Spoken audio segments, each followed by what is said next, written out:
Saudara sekalian, selamat pagi. Kita berjumpa kembali dalam renungan harian GP Kris Pangkal Pinang. Mari siapkan hatinya untuk mendengarkan dan merenungkan sebagian firman Tuhan di pagi hari ini. Mari kita masuk di dalam doa. Bapa kami yang di surga, kami bersyukur kepadamu karena anugerah-Mu dalam hidup kami. Kami bersyukur untuk cinta kasih-Mu yang terus kami nikmati hari lepas hari, selalu baru di dalam hidup kami. Pagi hari ini kami akan mendengarkan, merenungkan firman Tuhan. Tolong mampukan kami agar kami bisa memahami firman-Mu yang singkat ini, dan kami menjadi pelaku daripada firman itu sendiri. Kami bersyukur kepadamu, kami sudah siap mendengar firman Tuhan. Dalam nama Tuhan Yesus kami berdoa dan mengucap syukur. Amin. Firman Tuhan hari ini terambil dari 1 Samuel pasalnya yang ke-16, ayatnya yang pertama sampai ayatnya yang ke-13. Bunyinya demikian. Berfirmanlah Tuhan kepada Samuel. Berapa lama lagi engkau berduka cita karena Saul? Bukankah ia telah kutolak sebagai raja atas Israel? Isilah tabung tandukmu dengan minyak dan pergilah.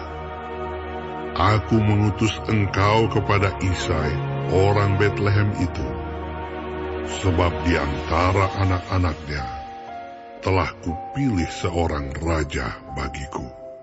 Tetapi Samuel berkata, bagaimana mungkin aku pergi? Jika Saul mendengarnya, ia akan membunuh aku. Firman Tuhan. Bawalah seekor lembu muda dan katakan, aku datang untuk mempersembahkan korban kepada Tuhan. Kemudian undanglah Isai ke upacara pengorbanan itu.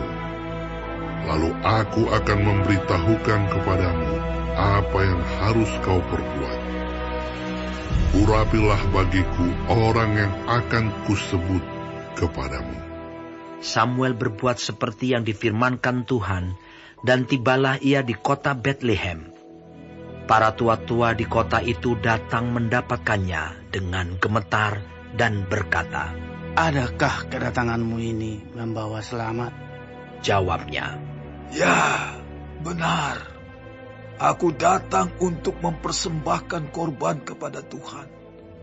Kuduskanlah dirimu, dan datanglah dengan daku ke upacara pengorbanan ini. Kemudian ia menguduskan Isai dan anak-anaknya yang laki-laki, dan mengundang mereka ke upacara pengorbanan itu. Ketika mereka itu masuk, dan Samuel melihat Eliab, lalu pikirnya, sungguh, di hadapan Tuhan sekarang berdiri yang diurapinya. Tetapi berfirmanlah Tuhan kepada Samuel, janganlah pandang parasnya atau perawakan yang tinggi, sebab aku telah menolaknya. Bukan yang dilihat manusia yang dilihat Allah. Manusia melihat apa yang di depan mata, tetapi Tuhan melihat hati. Lalu Isai memanggil Abinadab dan menyuruhnya lewat di depan Samuel. Tetapi Samuel berkata, orang ini pun tidak dipilih Tuhan. Kemudian Isai menyuruh Syama lewat. Tetapi Samuel berkata, orang ini pun tidak dipilih Tuhan. demikianlah Isai menyuruh ketujuh anaknya lewat di depan Samuel. Tetapi Samuel berkata kepada Isai, semuanya ini tidak dipilih Tuhan. Lalu Samuel berkata kepada Isai, inikah anakmu semuanya? Jawabnya, masih tinggal yang bungsu, tetapi sedang mengembalakan kambing domba. Kata Samuel kepada Isai, suruhlah memanggil dia, sebab kita tidak akan duduk makan sebelum ia datang kemari. Kemudian disuruhnyalah menjemput dia. Ia kemerah-merahan, matanya indah dan parasnya elok.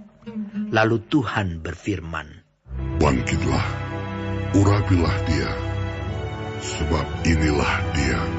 Samuel mengambil tabung tanduk yang berisi minyak itu dan mengurapi Daud di tengah-tengah saudara-saudaranya.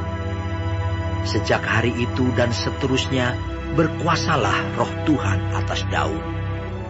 Lalu berangkatlah Samuel menuju Rama. Saudara sekalian, tema kita hari ini adalah mengambil keputusan yang tepat. Dalam hidup ini kita selalu diperhadapkan dengan berbagai pilihan, supaya kita dapat memilih dengan keputusan-keputusan yang benar. Pastinya kita tidak mau salah dalam mengambil keputusan. Misalnya kita pergi ke suatu tempat yang baru pertama kali kita kunjungi, kemudian di tengah jalan kita ketemu pertigaan jalan, kemudian kita langsung saja belok kiri. Setelah 10 kilo kita lewati, ternyata jalan yang kita tempuh adalah jalan yang salah. Maka kita akan kembali ke pertigaan tadi. Itu sangat mengundang emosi dan mengesalkan hati kita. Saudara sekalian, sebagai kepala keluarga, kita kepengen memberikan keputusan yang tepat bagi keluarga kita. Tinggal di mana misalnya, sekolah anak-anak kita di mana, usaha kita harusnya seperti apa, dan lain sebagainya. Kita yang sedang mencari pekerjaan, kemudian ada lowongan dengan gaji yang besar, tetapi pekerjaan itu tidak ada hari liburnya. Bahkan untuk ibadah ke gereja pun tidak ada waktu untuk itu. Seorang pemuda yang sedang bergumul dan berjuang mencari pasangan hidupnya, tiba-tiba seorang gadis datang menghampirinya dan ingin berelasi baik dengan dia. Tetapi bingung apakah ini jodoh dari Tuhan atau bukan. Salah seorang tokoh dalam Alkitab yang mampu mengambil keputusan yang tepat adalah Salomo. Ketika dua perempuan sundal datang kepadanya dan memperebutkan satu anak yang masih hidup, Salomo berkata, "Belalah anak itu menjadi dua bagian." Namun ibu yang punya anak ini tidak mau dan memutuskan membiarkan anak itu jatuh ke tangan orang lain, perempuan sundal yang lain itu. Maka Salomo tahu bahwa ibu anak ini adalah dia, sebab mana ada ibu yang mau menginginkan anaknya mati. Salomo mengambil keputusan dengan hikmat yang besar dari Tuhan.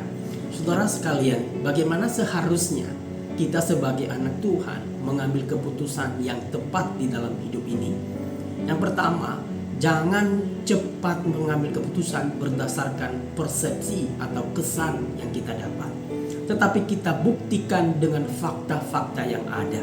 Kalau fakta itu belum cukup, cari lagi. Fakta itu perlu dipertimbangkan. Jangan terperosok oleh kesan, seperti Samuel melihat Eliab. Wow, ini lebih hebat, badannya bagus, kuat kelihatannya. Betapa mudahnya orang dipengaruhi oleh kesan untuk mengambil keputusan, dan itu celaka. Persepsi kita terbentuk dari pengalaman, pengetahuan, emosi, dan lingkungan kita berada. Kumpulkan fakta-fakta tentang apa yang kita putuskan, bukan hanya berdasarkan persepsi semata. Amsal pasal 14 ayat 12 berkata, "Ada jalan yang disangka orang lurus, tetapi ujungnya menuju maut."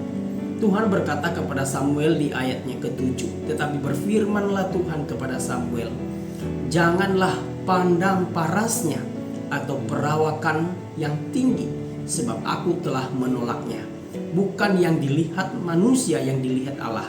Manusia melihat apa yang di depan mata, tetapi Tuhan melihat hati." Yang kedua adalah cari kehendak Tuhan lewat firman-Nya. Seringkali dalam keputusan besar, Tuhan ingin kita diam dan mendengarkan Dia sebelum kita beranjak. Jangan gegabah, jangan terburu-buru mengambil keputusan setelah memperoleh fakta-fakta itu, tetapi perlu mencari tahu kehendak Tuhan lewat firman-Nya. Untuk itu bergaullah dengan firman Tuhan setiap hari, supaya kita mengetahui kehendak Allah yang sesungguhnya, seperti Samuel yang terus bertanya kepada Tuhan. Yang ketiga, dengarlah orang-orang yang menasehati dengan baik. Orangnya adalah orang yang kenal siapa diri kita. Dia mengenal kita luar dan dalam hati kita. Orang itu juga harus kenal Tuhan dengan sungguh, dan dia punya pengalaman dengan Tuhan dalam hal mengambil keputusan dengan baik. Mungkin itu adalah orang tua kita, anak-anak kita, istri kita, tetangga kita, hamba Tuhan di gereja kita, atau mentor kita, siapapun itu. Amsal berkata dalam 15 ayat 22, "Rancangan gagal kalau tidak ada pertimbangan, tetapi terlaksana kalau penasehat banyak. Dan yang keempat adalah peka dengan suara kehidupan yang berjalan. Kalau sebuah peristiwa menggiring kita kepada satu arah yang sesuai dengan apa yang kita rindukan, sudah melewati poin 1 sampai ke 3, maka percayalah itu adalah kehendak Tuhan bagi saudara. Misalnya seorang anak muda ingin sekolah teologi, Tuhan bisa menjawab melalui firman Tuhan di kebaktian KKR. Diberikan nasihat dari orang-orang terdekatnya untuk sekolah teologi. Kemudian suatu saat ia bertemu dengan dosen sekolah tinggi teologi tertentu dan menawarkan untuk masuk ke sana. Dalam hal ini pemuda itu harus peka akan kehidupan yang berjalan dan percaya bahwa inilah rencana Tuhan dalam hidupnya. Saudara sekalian, ada 4 poin yang kita renungkan di pagi hari ini supaya kita bisa mengambil keputusan yang tepat sesuai dengan maunya Tuhan, sesuai dengan hatinya Tuhan di dalam hidup kita. Kiranya firman Tuhan ini menolong dan memberkati.